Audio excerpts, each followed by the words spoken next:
এটা বস্তু মোৰ খেয়ালত আহিছে যে সঁচা সঁচিকৈ শান্তি আছিল কিন্তু শান্তি ক'তবা গুচি গ'ল শান্তি ক'তবা গুচি গ'ল এই ফাৰ্ষ্টটা প্ৰমোদ বড়ো ডাঙৰীয়াৰ সময়ত দুটা তিনিটামান গানে সদায় আমাৰ এই অঞ্চলত বজাই আছিল যে বিটিআৰ চৰকাৰ প্ৰমোদ বড়োৰ দৰকাৰ आदा गर्जन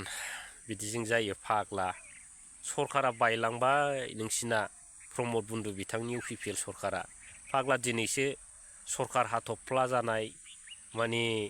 एकदम सिलिंखार जानाय बे बोथोरावसो दिनै नोंथाङा गसंग्ला फैनानै बिराद बायदिसिना मोजां मोजां होनला फैबा माने एसेबो लाब गैया बायदिखौ आं नुहुरदों आरो नङा होमब्ला गोदो सरकाराव थानायाव बाख्नायनो रोङाखसै नोंथाङा प्रमोद बन्दु बिथांखौ सरकाराव थानाय समाव 5 बोसोर सरकाराव थानाय समाव प्रमोद बन्दु बिथांखौनो दिनै नोंथाङा एकदम जिग' रायबोबाय माबा माबि जुलाफिफोर बायदि खेंख्रा खेंख्रि बायदिसिना हानहरलाबायनानै नङा होमब्ला माबा मा होनो इउपिपिएलनि फुल फर्मफोरखौबो जि मोजां होबोबाय उरखाव प्रमोद प्राइभेट लिमिटेड माने गावनो डक्टर गावनो इन्जिनियार गावनो अफिसार गावनो मन्त्रि एमएलए होनलाबायाखै होमबा आदा गर्जन नोंथाङा बै समाव बिराद मोजां रायबोदोंब्रा नोङो प्रमोद बन्दु बिथांखौ बे इउपिपिएल सरकारखौ नङा होमब्ला फार्स्ट बोसोराव साराय बोसोरखौनो दिनै नोंथाङा रायबोदों आदा गर्जन आरो नोंथांनि रायनाया माने पिपिएफ दोलोनि थाखाय बिराद माने 100आव खमावबो 50%आ माने प्लास जादों आरो ओमफ्राय इउपिपिएलआ माने खमावबो बहुत माइनास जादों दा दिनै नोंथाङा ओरैबायदि रायनानै गांलाब गांथाब फोरलाब फोथाब खालामबाय बे इउपिपिएल दोलो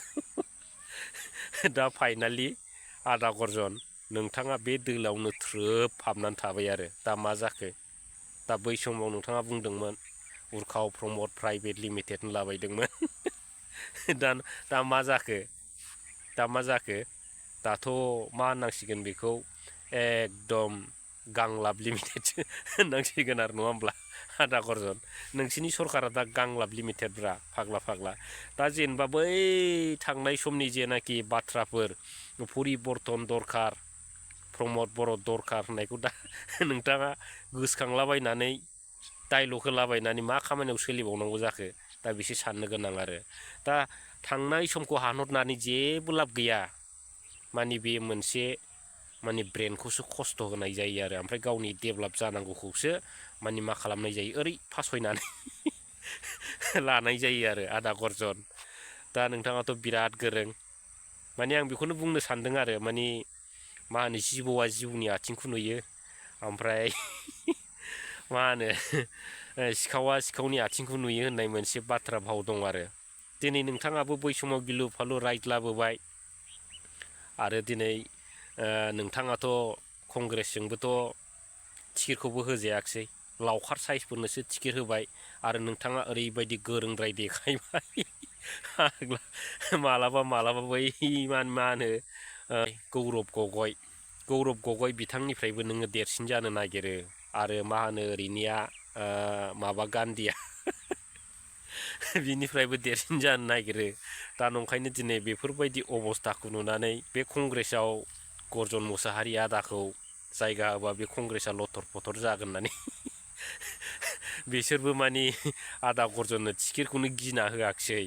आरो दा दिनै बिथाङा बेफोरबायदि साननानै टिकेट होजायैनि दुखुआव दा नैबे गोथै जेनाखि मा होनो इउपिपिएल सरकार बे सरकारावसो बिथाङा दिनै थ्रोब हाबनो मोन्दों आरो दा बिथाङा जाहैबाय दा दिनैनि कम्पानिया जाहैबाय माने उरखाव प्रमोद प्राइभेट लिमिटेड प्लास माने मा होनो आदा गर्जननि गांलाब लिमिटेड नङा होमब्ला आदा गर्जना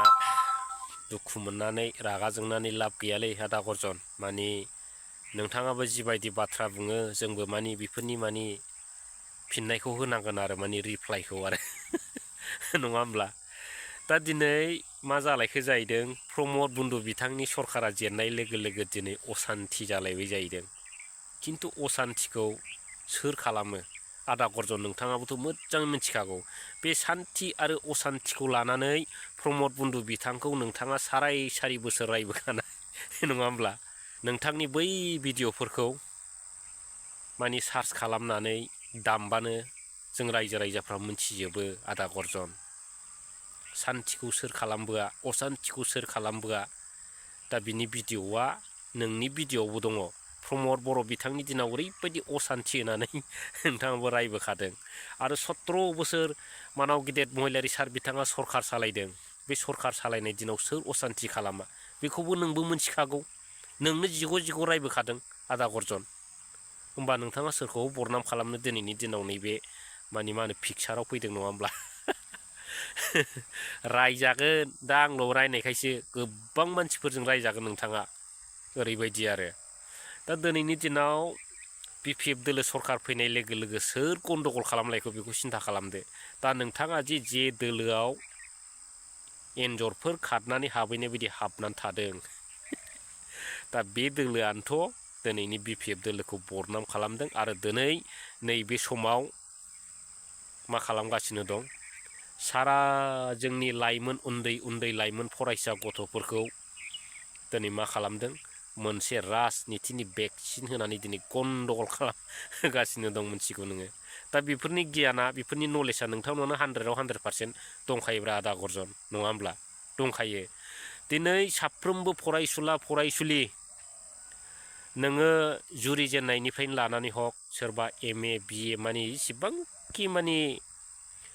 स्टुडेन्टसफोर गैया आरो बिथांमोना हारिनि सेन्टिमेन्ट दं हारिनि फारसे गाबखांनाय दं हारिया खैफोदाव गोग्लैबा मा जागोन बिनि फारसे साननाय दं दा दिनै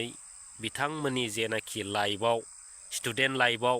दिनै UPPL दोलोआ ओरैबायदि मोनसे राजनितिनि जेबायदि भेक्सिन होदों बे भेक्सिनासो ओरैबायदि गाज्रि माने जाथियानो दंस' जानायनि मोनसे भेक्सिनसो होगासिनो दं नोंथांमोना आदा गर्जन प्रमद बर' दैदेननाय आरो राय बर' फरायसा आफाद आरो CC थ'आ ना मा थ'आ दिनै सारा जोंनि आसामनि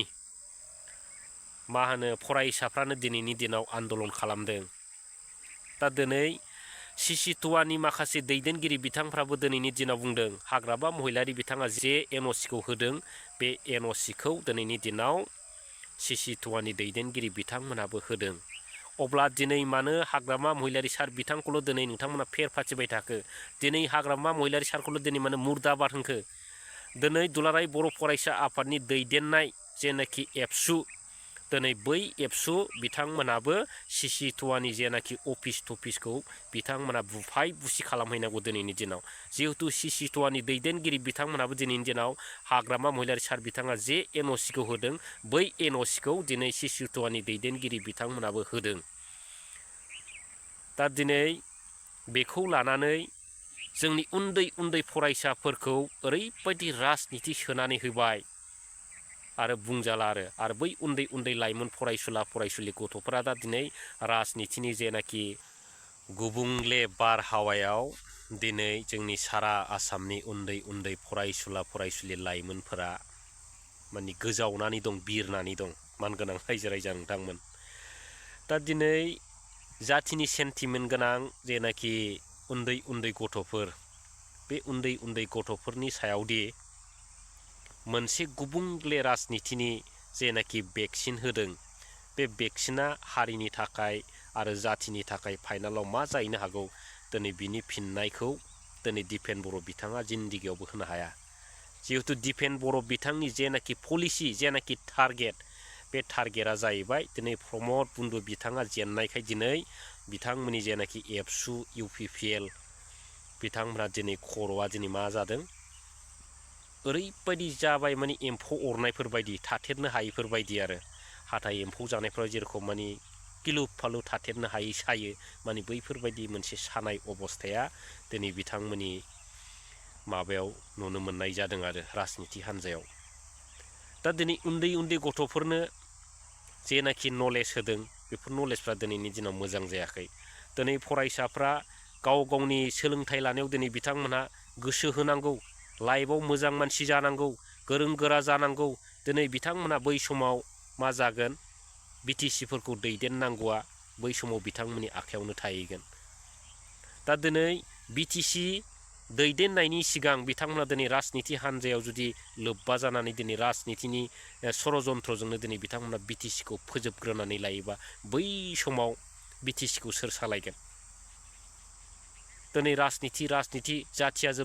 जोमसै होनलाबायबाय बै प्रमद बन्धु बिथांमोना दिपेन बर' बिथांमोना गाव गावनि पकेट गरमनि थाखाय गाव गावनि